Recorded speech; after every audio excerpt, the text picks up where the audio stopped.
Welcome everybody to our webcast today. I can see that there's the participants are logging in, so we'll give it a quick second to allow everybody to join, and then we'll get going here promptly. So give it just a few seconds, and then we'll allow everybody to log in, and then I'll be back.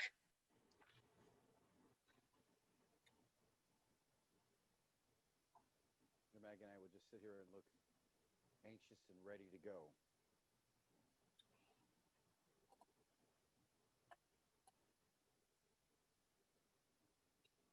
Okay, I think we have the majority of folks, logged in, so I don't see any additional new ones coming in. So we'll go ahead and get started. Thanks again for joining our webinar sponsored through the Chicago Tax Club, Unclaimed Property Challenges, the Past, Present, and Future. My name's Joe Carr. I'll be the moderator, and our presenters today are Jordan Goodman and Maggie Young.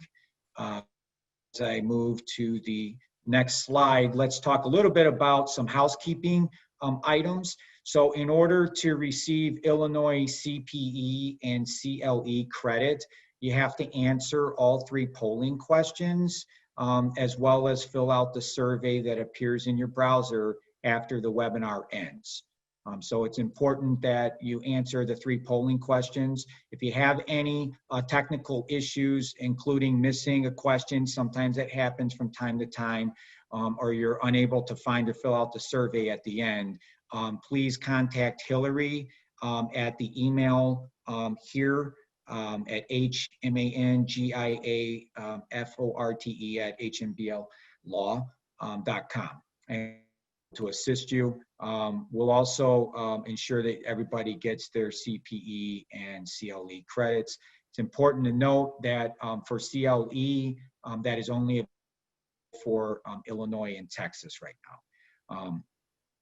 Again, if you have any technical issues throughout the webinar, please send an email to Hillary and she'll make sure to help you and take care of that. And then please, if you do have questions throughout the webinar, please submit that through the chat. So you should be able to go up at the top and there should be a chat button, or on some it may show up on the bottom. So just use the chat feature for that. If we run out of time, we will make an effort to answer all the questions in a post webinar deliverable, so that everybody can get their questions answered accordingly. And then for introductions, Jordan Goodman, I think many of you know, is a veteran, a state and local tax professional, been in state and local tax over 30 years as a senior partner at Horwood, Marcus & Burke. His co-presenter is Maggie Young, also a veteran, over 10 years of experience, heavy and unclaimed property at Crowe Horwath. And then myself, I'm a partner at BDO, and I head up our national UP practice, and I'll moderate today's session. So with that, would like to go through our agenda, and then we'll move into our first polling question. So to start things off, Jordan will walk through UP 101. I think that's important, just so everybody has a landscape of where things are at. And then Maggie will move through what the audit landscape is currently, which has changed. And then we'll get into the crux of the presentation today, which is really an update on a lot of the litigation that's out there, which both Maggie and Jordan will share responsibility for. And then we'll move into some recent trends. Maggie will talk about some of the things that are going on that the folks here should be aware of, and then also some future considerations. Jordan I'll close with that, and then I will end the session with questions and an update on our next Chicago Tax Club webinar. So for save the date purposes, if you're interested. And with that, we will move to our first polling question. So I am going to lodge our first polling question, which is, your favorite schools are in which conference? So I've launched it. Please take a second to go ahead and answer that. We have 89 folks on the webinar, so I'm tracking the progress. we're about halfway there. Overwhelmingly, it looks like the Big Ten is taking the. Oh, you see up to the date? That's like cheating. I was going to ask you what you thought was going to happen. Well, you know, I'm new to this whole polling thing here, so I'm kind of, all right, we'll give it another couple seconds. We've got 94% have voted, so there's only, folks, please go ahead and get your answers logged in. All right, I'm gonna end the polling and we will share the results, which overwhelmingly is the Big Ten. Yeah, makes So sense. kind of cool. So with second place, it looks like it's the SEC. Okay, so now I'll stop sharing the results and we will then move on to our first section. And Jordan. Okay, first off, Maggie, Big Ten, where are you from? Michigan State. Okay, Big Ten. Joe? Oh, I went to UIC. Okay, so that was E, none of the above, just to put it out there.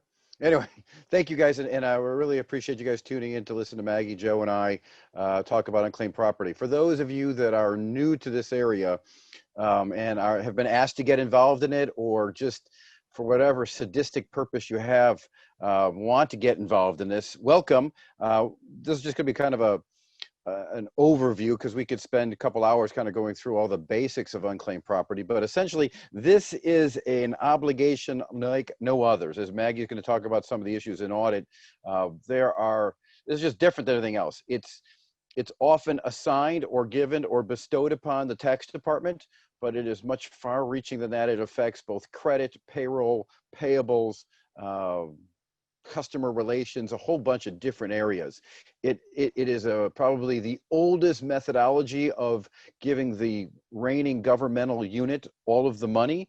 It started in feudal England, where they had to bestow all the property belonged to the king, and when you're died or your heirs died or they didn't want to do something else, it is cheated back to the king, and the king or the queen decided who else got the property next. So that's kind of the basic for it. It is basically, if you owe something to somebody at any time and you haven't given it to them, the state, the government, the sovereign will step in and hold that piece of property for as long as it takes that it ends up with the rightful heirs.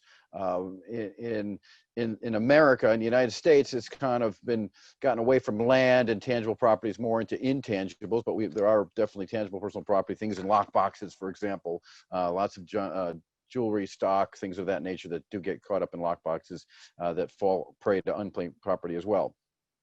The most common easy way to understand this is that if I write a check to Joe and I give Joe the check, and Joe, being Joe, loses the check.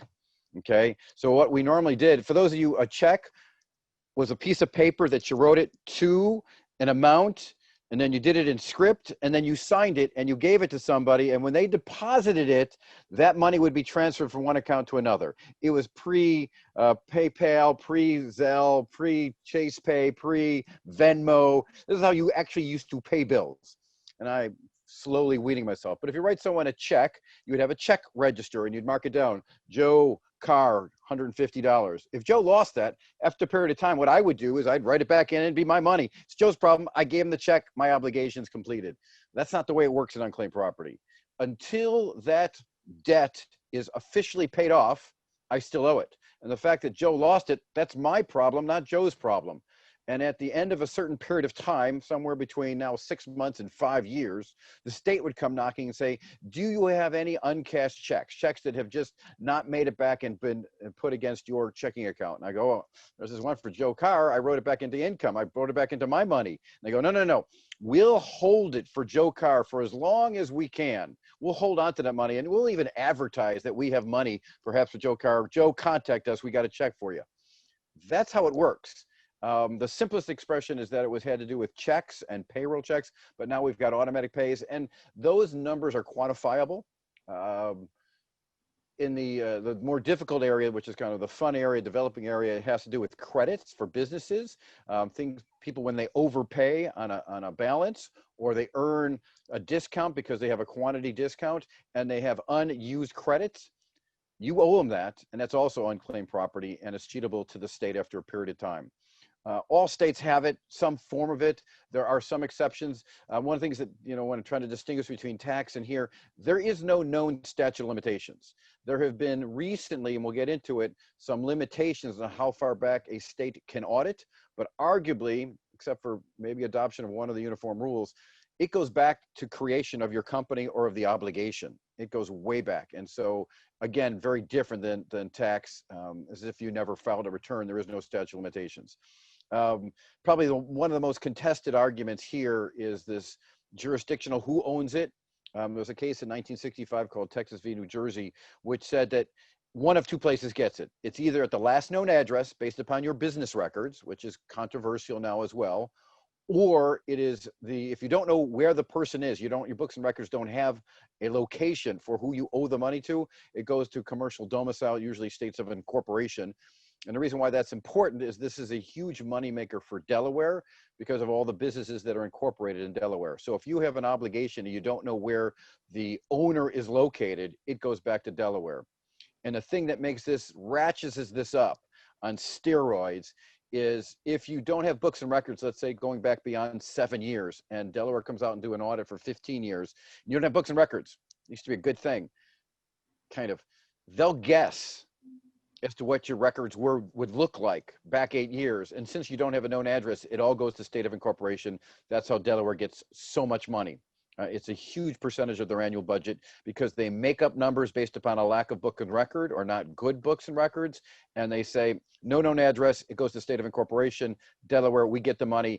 And what's cool about that for Delaware, but it was really mystifying to me, is there is no ability for them to pay that money to anybody. So the whole purpose of unclaimed property is to reunite the owner and their property.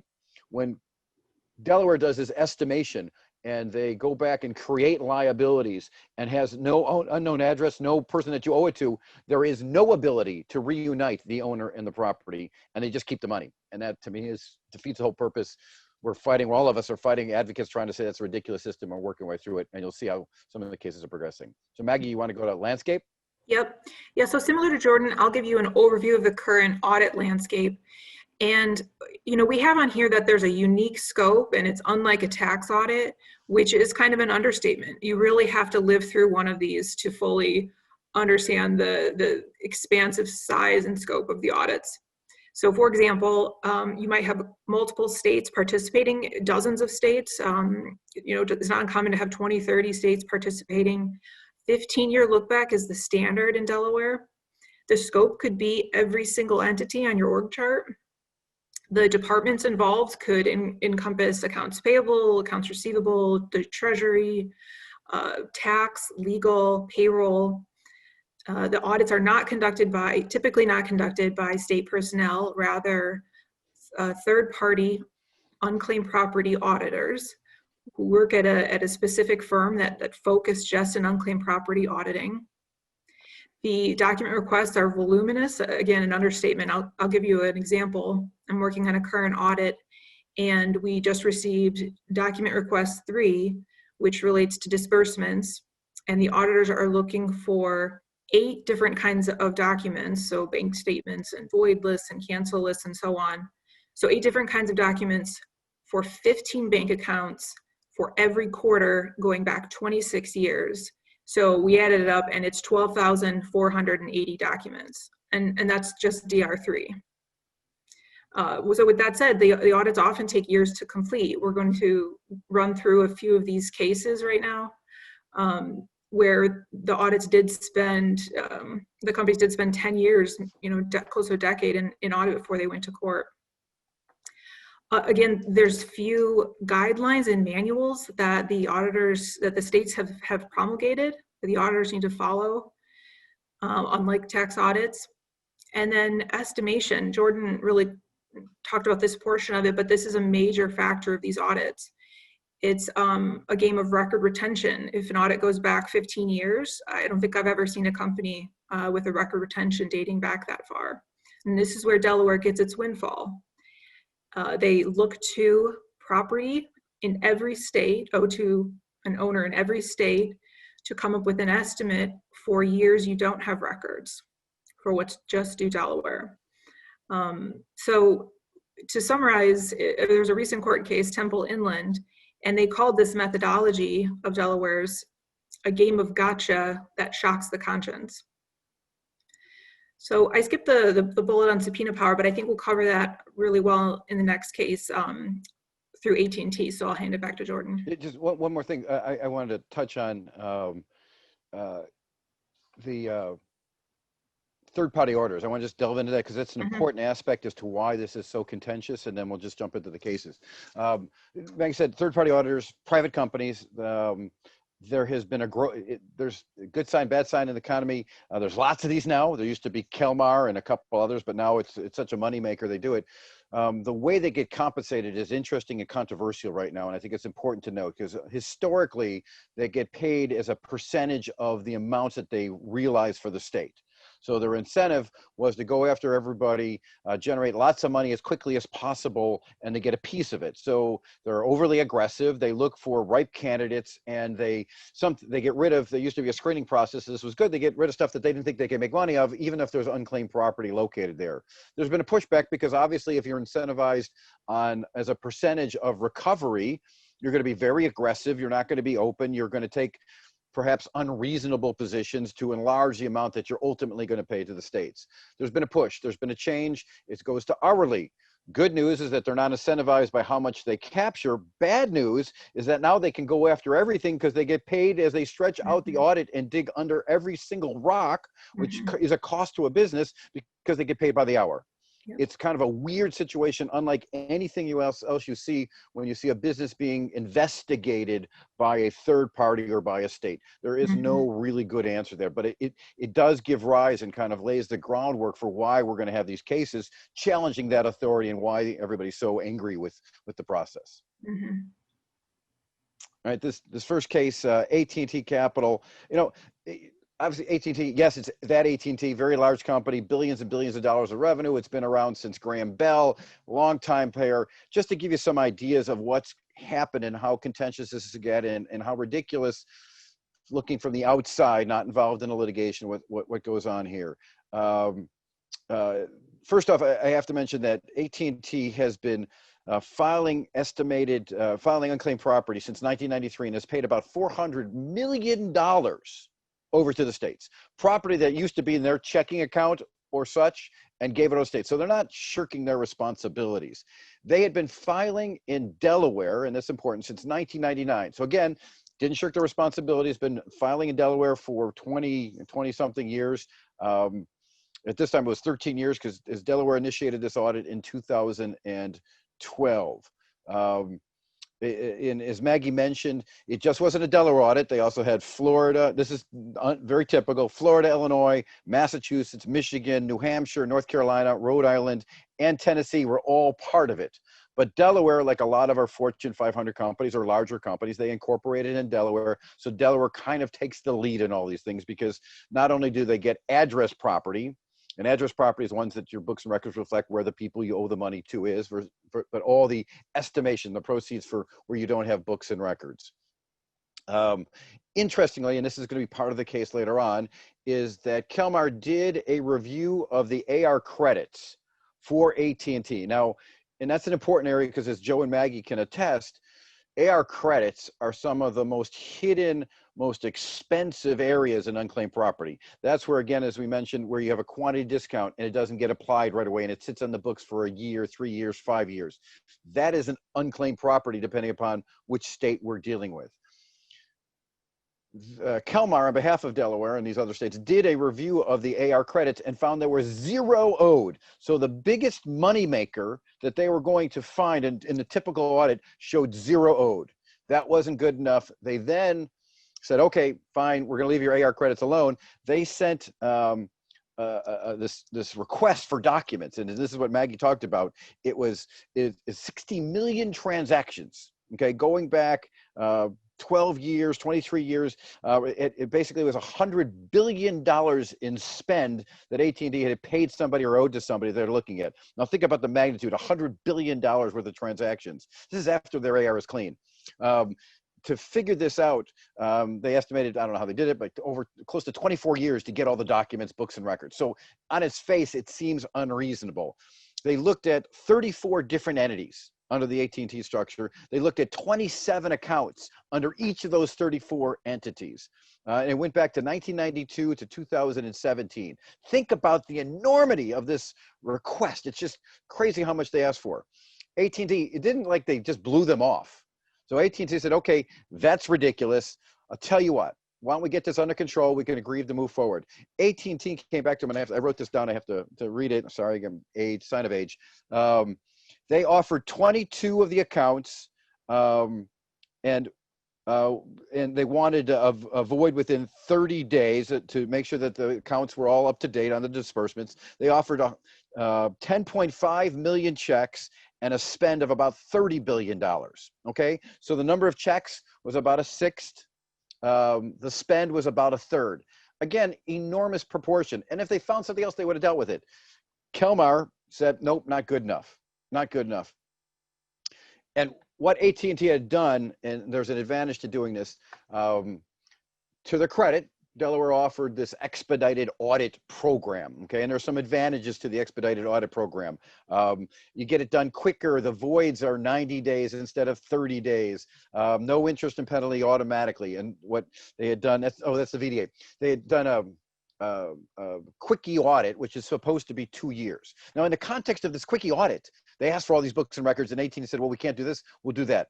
They didn't do it. What happened? So then, because they didn't meet the document request within a reasonable period of time, AT&T got kicked out of, by Delaware, by Kelmar, on behalf of Delaware, got kicked out of the quickie audit program, okay, which is kind of silly just because the request was so big.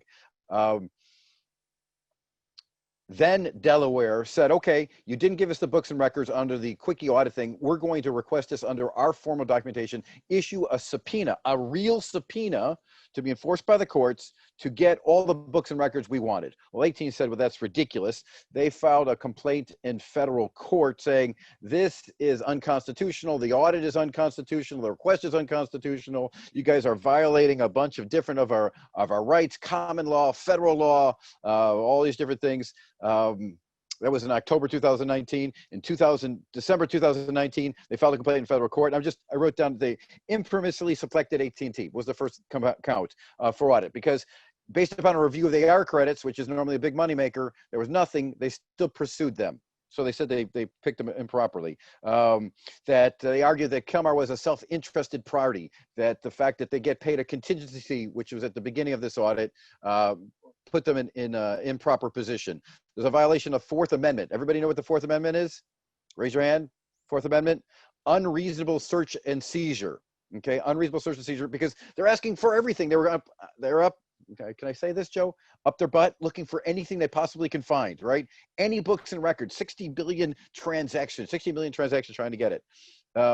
Among others, there was a presumption of lack of records, estimation process. They went after everything.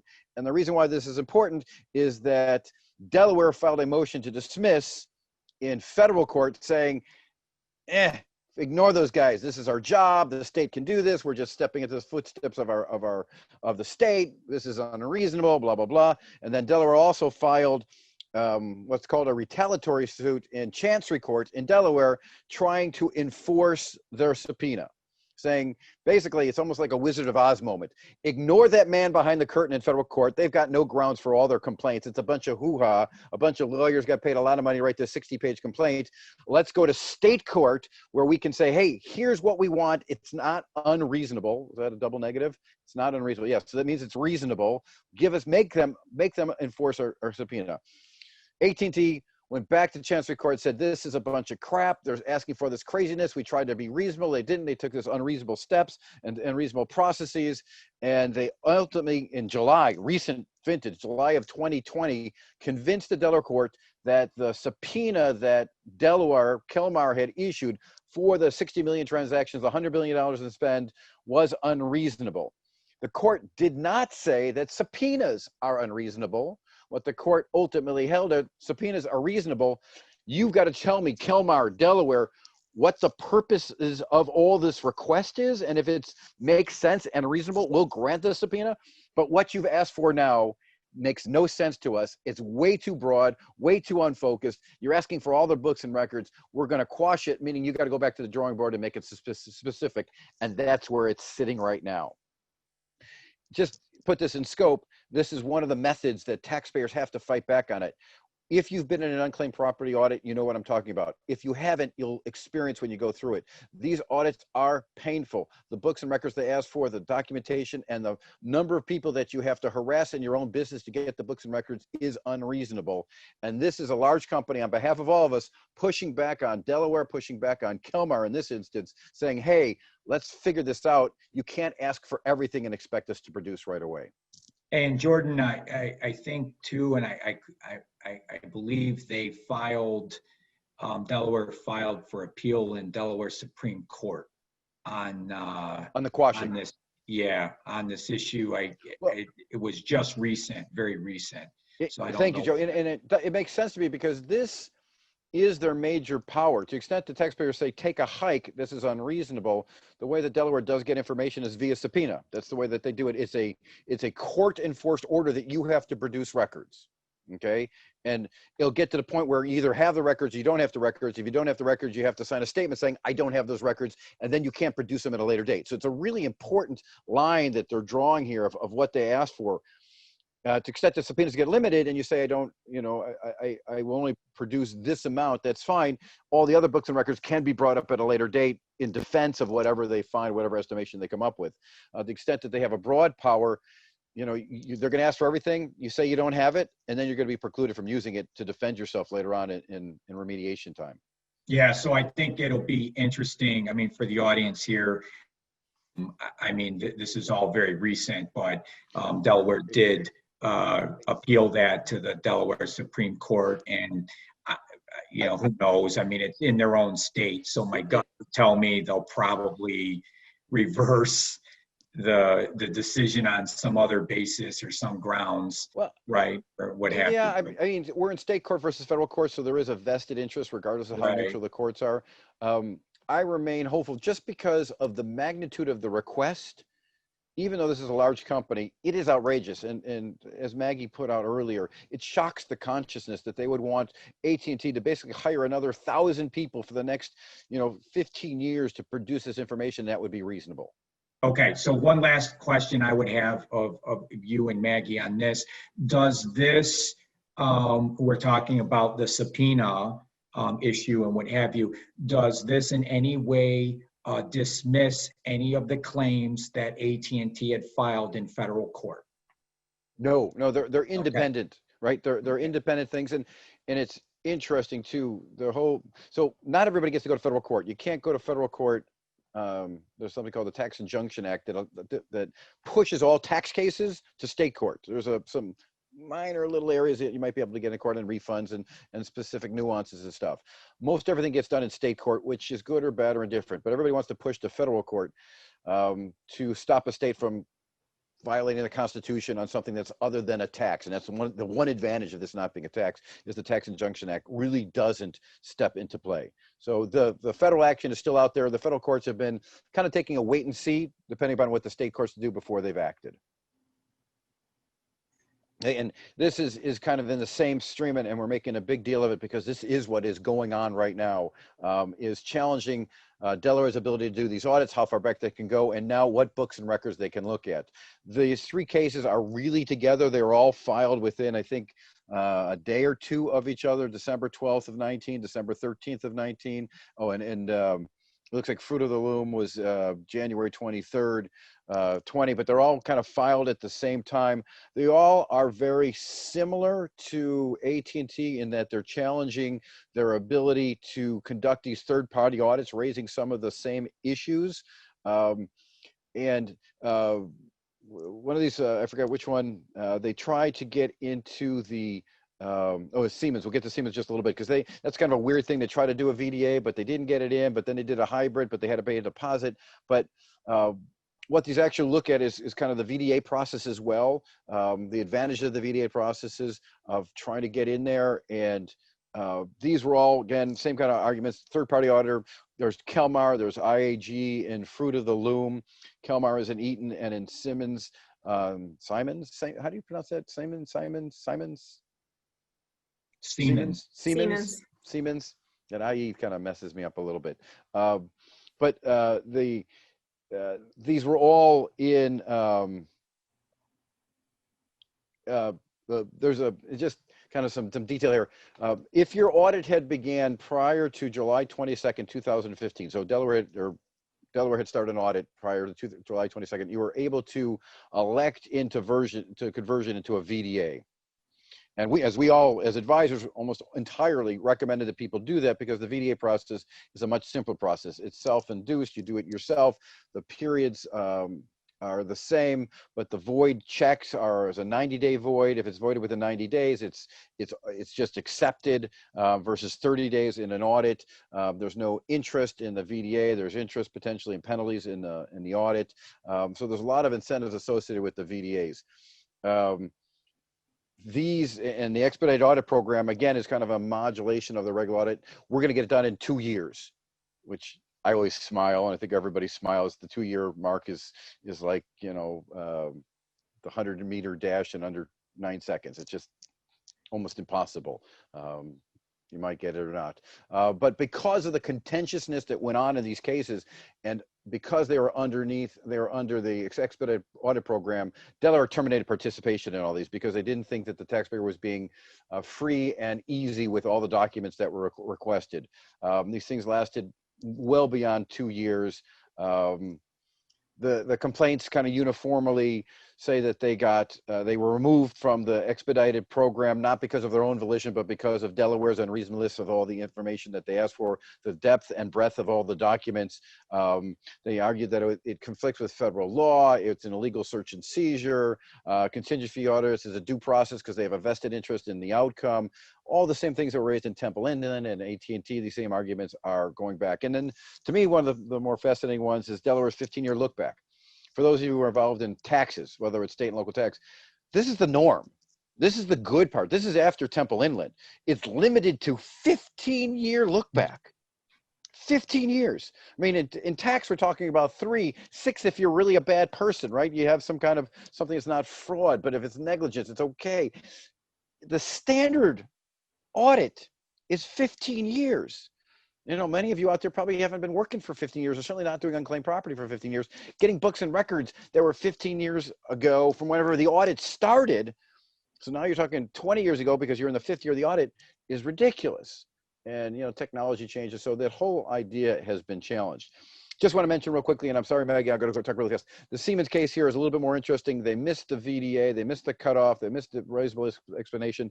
They actually entered into this crazy cockamamie deal that they would get a hybrid VDA if they made a deposit of over $7 million with the audit company, which they did, which just boggles the mind. They gave them $7.5 million to kind of wiggle their way in as a good faith method to get into the program.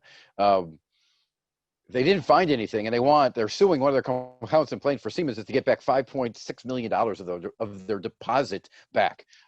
Fascinating thing about how these hybrid programs exist, but they really take money and effort and knowledge and who you know.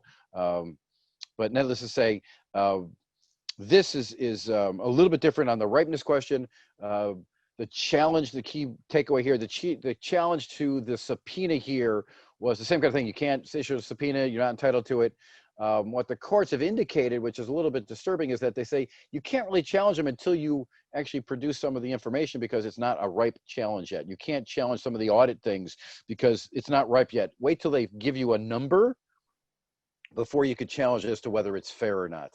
And that's a little backwards because you got to go through all the pain to get there. But let's move on to our second audit polling question. So now we're moving to the second polling question, and it is, let's see. Well, that's our first one.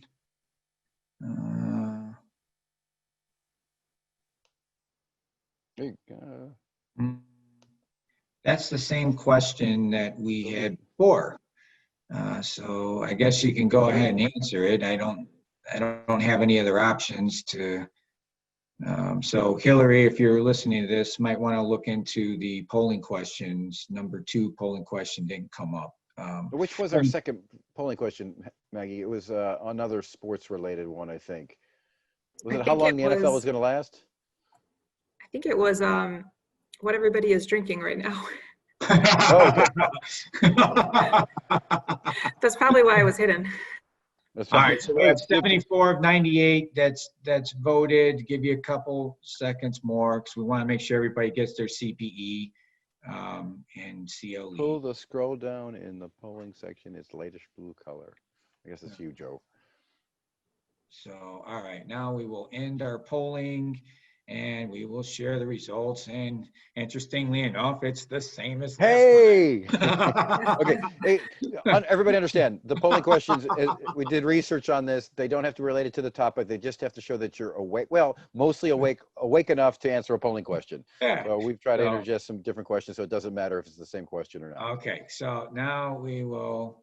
Oh, there we go. All right, let's try this. Here's our next polling question. And this is really operator error. Never put me in charge of anything technology-wise or whatnot. You are enjoying an adult beverage as you listen to Maggie, Joe, and Jordan. What would it be? Yes, no, or should be. Yeah, so we'll launch that. Answer that. That's a funner question. That's a more fun question. Yeah. I have my. You never know what's in a coffee mug that's covered. So that's the key.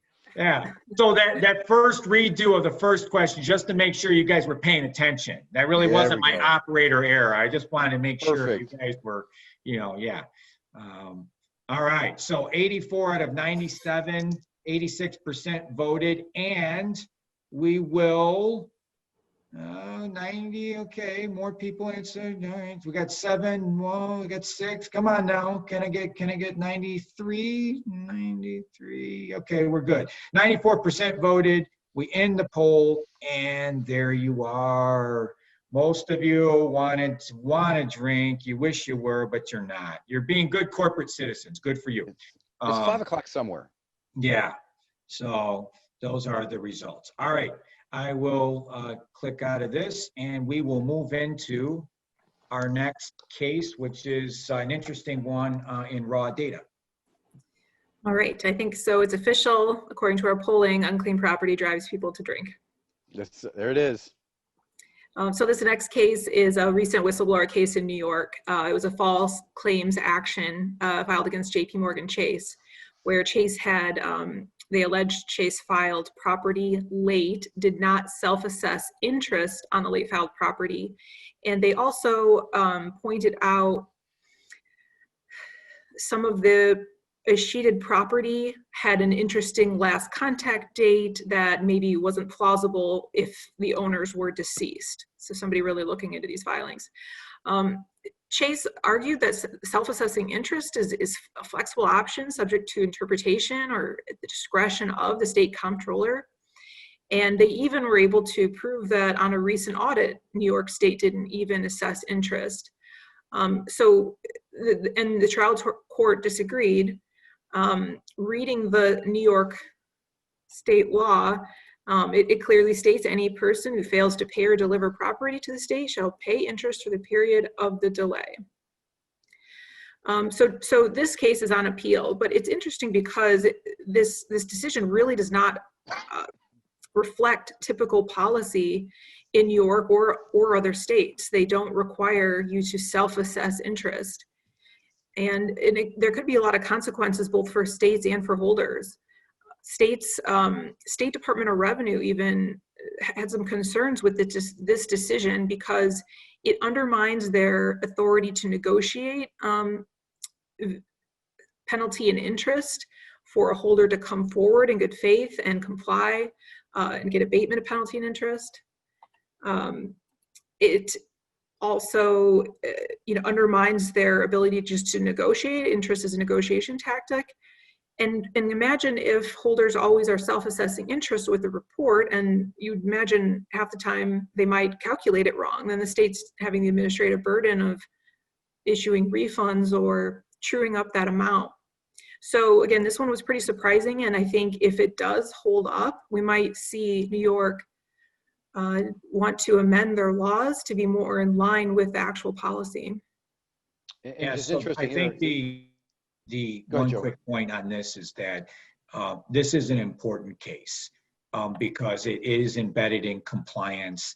And as Maggie pointed out, to the extent that this is upheld, you may see other states take hold of this. We already see Texas, right, Maggie, that will issue interest statements on late filings. But it could very well be the reverse. It could be well, now that this case is out there and this is something that's legitimate, or can be made legitimate by passing a statute or whatever in each state. Well, now they just shifted the burden off of themselves onto the holder, aka taxpayer, and this could make compliance filings. I mean, forget VDA or audit. Just compliance filings could be a lot more expensive, and so I do think that this is a big deal because it does have widespread implications across the nation to the extent this is upheld. And just 2 quick points. One, to Maggie's point, and this is, I think, is an important one. The OSC, who runs this for the state, testified that yes, we have discretion. They read the statute from their perspective is that they can charge interest. The word "can" meaning they have the choice to do it or not. So the enforcers of the unclaimed property rules, they themselves thought they had discretion to either impose interest or not. So that's been yanked down from under them. And the nature of this, Joe, is even takes what you just said, and Maggie, what you said to me ratchets up one level further. If, for those who are not familiar with QTAM actions, they're brought by third parties against, they sue a business, whether it's in tax context or unclaimed property, and to protect the state's fisc, saying these people didn't pay enough into the state. And they're stepping into the shoes of the state saying, you underpaid, you defrauded the state knowingly, and therefore I'm going to sue you on behalf of the state. And if there is found to be fraud on the state, you didn't pay the state enough money in unclaimed property, interest, taxes, or whatever it is, I get a state mandated amount. In New York, I believe it's 20% of the proceeds that is found to be underpaid goes to the person who turns them in, who sues on behalf of the state. So this would open up an avenue not only for interest by states, but for unclaimed property. So, think about, what the third-party auditors, they're getting paid by the states to do that. Let's say that now you go beyond the third-party auditors, anybody, the 3 of us, can form a company and start filing QTAM actions against everybody because they're doing unclaimed property wrong, and we could retire and each buy our own separate but nearby island, because anything that we would get a piece of would be, anything that is found to be undone, we'll get a piece of it 20%. And this is going on in the tax world, and particularly in the sales tax area, but it's also a dangerous area for unclaimed property just because compliance is so spotty and much tougher to comply with. Univar, another case that's out there. It is, again, a battle between state court and federal court. It's the typical scenario that we're seeing. Delaware came in and initiated an audit in 2015. The request is back to 1995, which is a little bit, this is under the old statute, not to the 10 years plus the 5-year holding period. They went back to 1991, which was their old resting spot, which again is controversial based upon Temple Inland and whether it violates due process and shocks the consciousness. They objected to it, saying, Univar, we've got government contracts, we've got highly sensitive information. We can't let you look at all those books and records, which will happen for people who do deals with the government. They're not allowed to disclose books and records. They have to get permission from the government, which is a whole different process. They raised the same concerns about it being a third-party interest. Delaware, they raised all these different concerns in writing. Delaware said to that, that's a formal way of Delaware saying, we don't care. They filed a subpoena in state court again, trying to force them to get books and records back in 2018. Univar did the next step, which we're seeing in a lot of this litigation. They filed in district court alleging the same kind of constitutional and statutory and common law defenses that we see in Temple Inland, in AT&T, in Siemens, and Fruit of the Loom, all those same types of arguments. Delaware filed a complaint in Chancery Court to enforce the subpoena. Unfortunately, the federal court, well, we'll start with the Chancery Court. The Chancery Court denied Univar's motion to dismiss the subpoena and said we need to look at the facts, need to look what they're looking at it, because what Univar attempted to do is just get rid of the subpoena outright just based upon the fact they don't have subpoena power. That was rejected by the Chancery Court, saying we need to get more information, you need to put more facts in the record, you need to, Delaware, you need to explain why you need these books and records, Univar, you need to tell why you can't produce these books and records. So they really haven't gotten to the crux of it. It was kind of a broad brush to get rid of the subpoena the way. In federal court, the federal court dismissed most of, I think there was 10 counts in Univar's complaint and reduced it to 2 constitutional challenges, and said the rest of them aren't ripe yet because you haven't been assessed, you haven't produced the documents, and the federal court here, in an interesting move, is waiting to see the ultimate result of the subpoena case in state court, in Chancery Court, before they go forward on the 2 constitutional issues as to whether unclaimed property audits are fair in and of themselves, whether Delaware can represent the state and get paid on a contingency fee. Again, these are all kind of manipulations of the same concepts, but it's the battleground right now between the states, particularly Delaware audit companies, Kelmar, AIG, TSG, on what they can produce and ask people to do. Understand, unclaimed property liability can be small, can be huge, but the costs of complying, just complying in the audit, as we talked about with AT&T, can be enormous, and it reaches across beyond the tax department into every other department in any kind of business. And that's where some of these people are taking what I'll call quick strike actions to get rid of the cases, the subpoena power right off the bat, so that they don't have to spend the money on people like us defending them. Something else you want to add on that, Maggie or Joe? I'm good. No, I think it's the second, subpoena case. Well, actually, it was the first one. Then you had AT&T, and then the other arguments that are raised are very similar to those that are in Siemens, Eaton, and Loom. Loom. A lot of copycatting going on, but they're good issues. Yeah, so it's another case that's out there, and I presume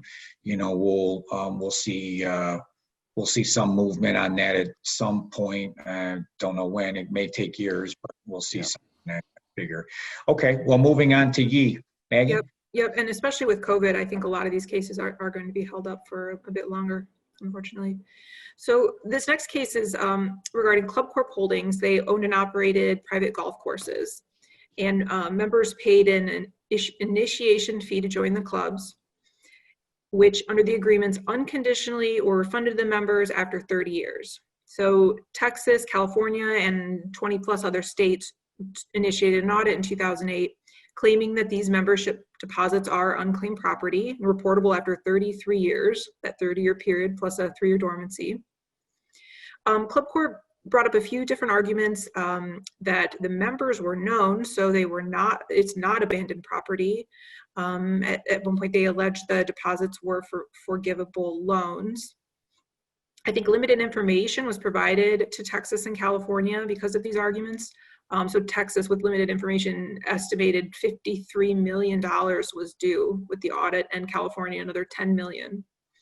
In response, Club Corp argued that they are not the holder, that the states should come after and assess the individual entity holding the deposits. And a little bit more on that later. So Texas and California filed suit in 2019 in state courts. Club Corp moved it to federal. The states were successful filing motions, getting it back to state court. One interesting comment in that decision was that the federal judge reiterated that California needs to still be following federal common law set up in Texas and New Jersey, and brought up some practices of California where they use outside sources to determine owners' addresses, maybe more recent tax records. So in other words, the comptroller really should only use the holder's books and records to determine last known address. And then one other interesting part of this case is that, like I said earlier, when Club Corp position was that they're not the holder, Texas has since revised their unclaimed property law, and to speculate because of this case, where now they require consolidated reporting. So related entities need to file on a single report. Right, and at the point that you made, Maggie, about historically, it's always been and by law, by statute, it's always been the holder's books and records for last known address. And what California's try to do is saying, wait, this person really is in Wisconsin. What your books and records say, they're really in California because they filed a tax return here last year. Yep. And if you open up the door there, you're going to have a fight between states, right, of Yep. who gets the money. Let's say it is unclaimed property, and that will lead us to a whole different set of litigation. So I would add one thing, and then we are getting close on time, so we'll move quickly on this because there's a couple other key sections that the audience should see as part of this presentation. But what constitutes on a holder's books and records? If they had somebody go in and research online where someone is and then inputted that information into their vendor master, their customer master file, is that then not on their books and records? Yeah. I don't know, and I'm not here to argue. I'm just saying It's a good point. nobody has really said, you know what I mean? And Yeah. would the auditor not accept that in an audit, and especially if it's accurate? You know, so in any event, it's kind of an interesting point I raised, but moving on. So we're going to our next and final polling question. So everybody get ready. And I now know how to work this. So hopefully, let's see. Relaunch.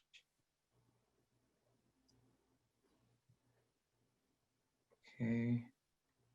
Let's see.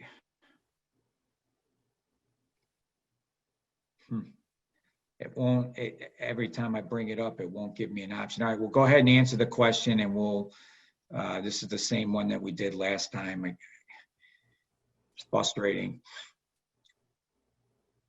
All right, we got 80 out of 96. So a few more folks, go ahead and click on it. I wonder if the answers are changing to yes. Right.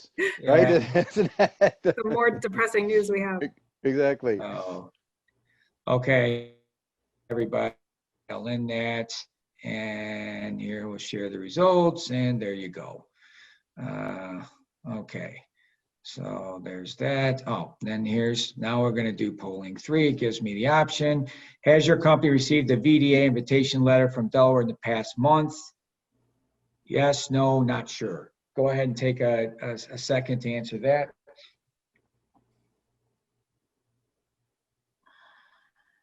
This is a key question, and I think Maggie and Jordan will talk a little bit more about it, but there were a bunch of letters that were sent out. And so, all right, I think we have 92% voted in.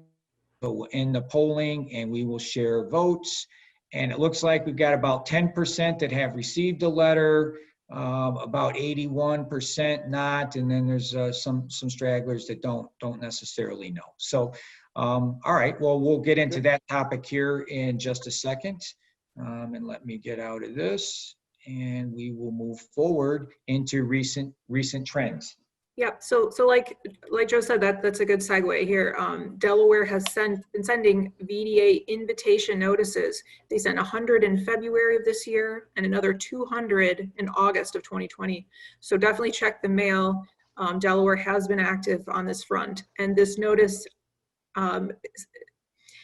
says that the holder might be out of compliance with unclaimed property statutes and encourages the recipient to enter into the VDA program. And if no response is received in 60 days, they will be referred to the Department of Finance for audit. So it's an important notice, not one to throw away.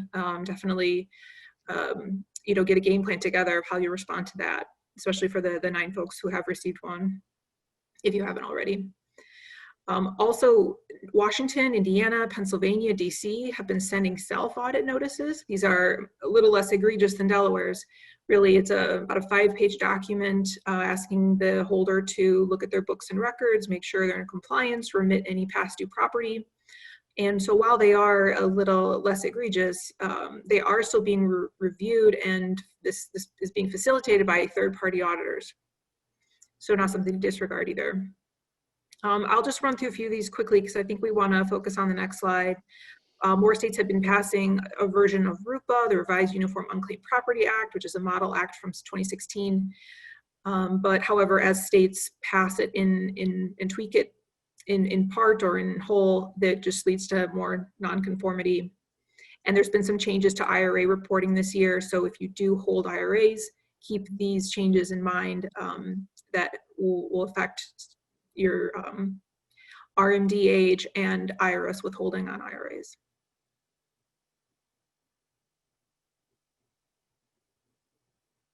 Jordan, you want to take it over? Sure. So, and please, let's make this more of a group discussion. So unclaimed property has been around longer than tax structures, but the emphasis on it, the magnitude of it, the dollars that are being raised, the dollars that are being penalized against companies has gone up substantially. And therefore, there are more and more issues coming out. One of the preeminent decisions, Texas v. New Jersey, is from 1965. So that is 35-20 is 55 years ago.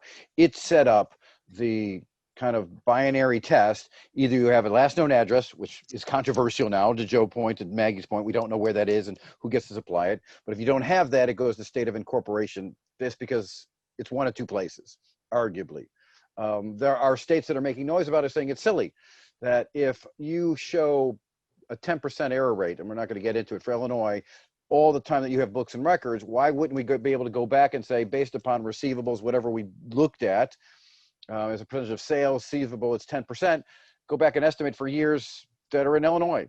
One of the mysteries of all this is that you may not have a customer, you may not have a supplier, you may not have anything to do with Delaware other than the fact you're incorporated, but to the extent you have lack books and records and they do an estimation, all that money goes to Delaware. Doesn't make any sense.